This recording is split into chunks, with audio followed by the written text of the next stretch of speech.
welcome to the Toffee Blues, your source for all things Everton, and welcome to another 24/7 news report. The headline news today comes from Graham Bailey of TBR Football, and that's that Everton would be open to bringing Richarlison back to the club this summer if the player showed a willingness to return. So we run a poll for this on the Toffee Blues Twitter, which currently has 2,256 votes at the time of watching. Richarlison back to Everton, leave us your thoughts. 73% said yes, 11% said no, and 11% said shrug the shoulders, and 16% said no. I'm going to play devil's advocate first before I give my actual opinion, to be honest with you. I can understand, I guess, why some people wouldn't want Richarlison back because of the injury record since he left us. And it depends what the price Spurs want, I guess. Again, we don't know the numbers specifically, so... But Daniel Levy's one who likes to get his money's worth, but he's one of those... Does he have a choice in the matter, really, anymore? If it's a loan or a lowish upfront cost deal, then it's probably worth it. But now I'm going to rant at the people who say make the injury claim. It's daft. Brutal honesty, I think it's daft. I think Richarlison's a fantastic player. I think he's a European calibre player. And saying for us, who are at best a mid-table team, saying that Richarlison wouldn't be a good upgrade it's silly. I understand if we're paying like 40 million, I understand that then, but like for anything for 30 million or less, probably 30, then I'd probably want around 10 million of add-ons, or 20 up front, but anything around that range is a bargain. Let's not forget, last season, he's played 9 games in the Premier League this season and has a goal and 2 assists in less than 300 minutes, which means he's contributing to around a goal or assist a game for Spurs whenever he gets the chance to play. Last season, he got 11 goals and 4 assists in 28 games, only 18 of those being starts. And if you added up his minutes, it would be 16.690s with 15 goal contributions. Once again, meaning he's almost averaging a goal contribution per game for Spurs. Yes, Spurs create more chances than us, but he proved when he was at us that he could score with limited chances. I understand the idea of we shouldn't be going for this anymore, but we're not suddenly going to jump up from 14th to 6th or 7th. Sometimes you have to take a risk on players like this if you want to jump up into the European spots. And some people may go, well, Brighton and Brentford don't do that. You're dreaming if you think we're ever going to be run as well as Brighton or Brentford, because they've already got all the technology in place because of their owners. We don't have that because we don't have owners who have this really deep tactical software that they developed. You know, that's why you only see it with clubs who are owned by the group who own Brighton, and I don't know if the group who own Brentford own another club. I think he owns a Danish club. Is it Midtjylland? But yeah, I think it'd be a fantastic move for us, and yeah, for a certain fee it'd be ridiculous, but I just don't see where there isn't the value, because I feel like a lot of the injury concerns comes more from Spurs than him. Let's face the facts. The way Spurs play football, it increases injury. They play really aggressive, constantly running, and that is going to take a toll on someone's body, especially Richarlison, who had to put a club on his back for what felt like years. And I get that some people may think this is me just making excuses for him, and I get that, and if you do think that, then fair play. But also, I just think it's one of those where you're not going to find a player of Richarlison's quality available for a cheap price. I just don't think you are, unless you are really lucky and signing some gem out of a league not in the top 5 where they need the money more. But I think, to be completely honest with you, I think it would be a bargain at a certain price. I'd be really happy to see him come back. He's one of our better players. Probably arguably our best player in the Mashiri era, if we're being honest. But it's one of those where, I'd be happy to see him come back, and I think a lot of fans need to look at the perspective of that. We're not some huge institution in a sense that we can bring in attractive players. Yeah, there's money right now. There's a new stadium, but it is still the first season in that stadium. I might be proven wrong, and I want to be proven wrong. Don't get me wrong. I want us to bring in big names who can push us up the table quick on decent wages. But also, this is not FIFA. This is not Football Manager. That is not as easy as that. And if someone as good as Richarlison is offered for a good enough fee, we should be jumping on it, because at the end of the day, he's had really injury-ridden seasons, mainly this one. Again, he still played 28 games. I understand only 18 of those were starts, but he's still playing around 30 games, and he's still contributing massively. For let's say 30 million for 15 goal contributions, yeah, you take that in a heartbeat. You take that in a heartbeat. If I told you the player wasn't Richarlison and that they played most of the season but got one injury for around a month, you take that. So I just think it's a silly argument, to be completely honest with you. But there's still more news to go on with here. David Moyes is keen to reunite with Tomas Soucek at Everton, and they are weighing up a move. There is not much appetite for West Ham to sell, however, so if Everton are serious, a big offer is needed.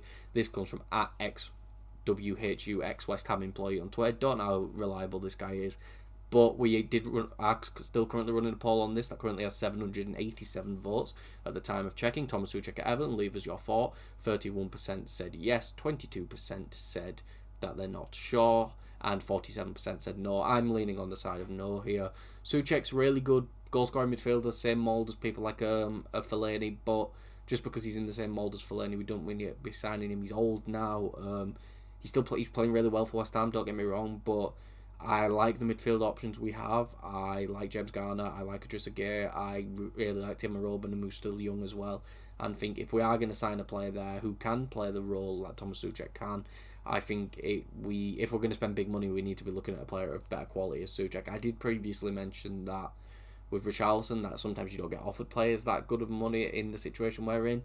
But at the end of the day, I just don't think Soucek's a smart move. Richarlison's still on 27 at the time of recording this video. Tomas Soucek's 31, 32, maybe even older than that right now. So I think it's one where his last few years of his prime, especially with someone whose game is still very much based on energy, that's eventually going to fall out from under him, and paying maybe 30, 35 million for him, not a chance.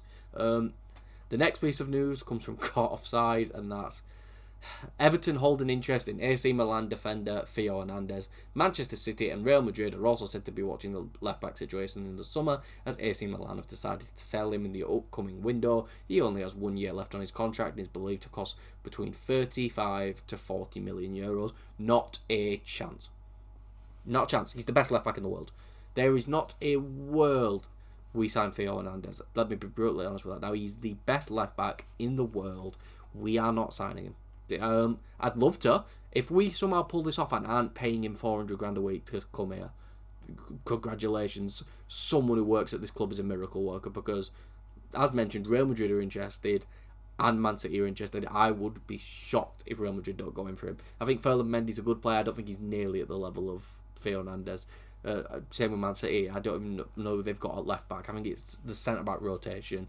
But if Pep wants to change it up a little bit, bringing in the best left back in the world is a really good place to start that. So I don't want to spend too much time on this news, because I think it's one of the sillier pieces of news that I've seen reported about Everton in quite a while, to be honest with you, because again, he's the best player in his position in the world. If we somehow pull it off, again, miracle worker, someone in the club deserves the keys to Liverpool or something. But moving on to the next bit of news, that comes from Joe Donoghue at Leeds News, and that's at Leeds United. I've had exploratory talks with clubs in the MLS regarding Jack Harrison moving on a permanent deal. No official approaches or negotiations have taken place yet. Good. I've said this, we shouldn't be looking at Harrison on a permanent deal.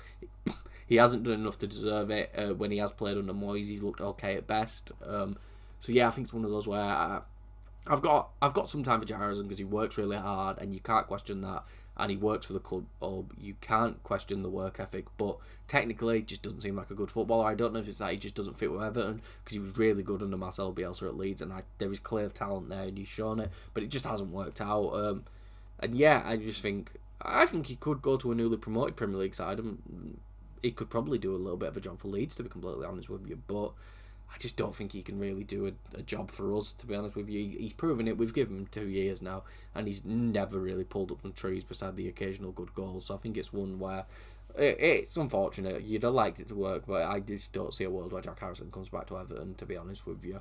The next bit of news is that Joao Virginia could leave Everton. A strong interest has emerged in the goalkeeper ahead of the summer transfer window. According to Spanish news site Estadio Deportivo, The Portuguese shopstopper is in the final few months of his contract at the Toffees and will be a free agent soon. The news outlet reported that a move to La Liga is considered a strong option for Virginia, while Premier League and Championship clubs are also interested. That doesn't surprise me. I think Virginia's a pretty good goalkeeper. I don't think he's amazing or anything, but I definitely think he could start for a lower level La Liga or Premier League team or a promotion chasing Championship side. I really do, and I think he should go out and get those starting minutes because I think he deserves it. I think he's a good enough player, and yeah, I just think there's no real world where we were going to keep him with Jordan Pickford in the team because he was never going to start. Jordan Pickford's one of the best 5 goalkeepers in the league, in my opinion.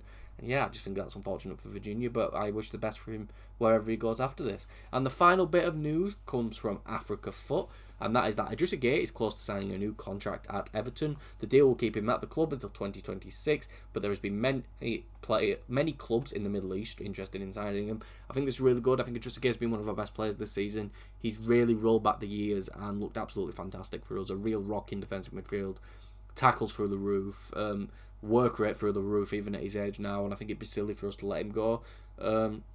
Yeah, even if he's not as good as he was this season, next season, 3/4 of the production, half the production, that's still a solid player off the bench, a solid veteran presence, someone who loves the club, someone who understands the club and what the fans want. And I think, yeah, keeping Idrissa Gueye would be fantastic. And it's not like someone from the Saudi League is going to come and offer us 20 mil for him. So I think it's we'll get one more season out of him and then see what he wants to do after that. Even keep up the production, then maybe another year even after that. But that is all for this video. If you did enjoy, please make sure to like and subscribe. Follow us on Twitter at Everton Newsfeed and follow me on Twitter at Callum Brannan3. And I'll see you all for the next video and all live stream that I am on.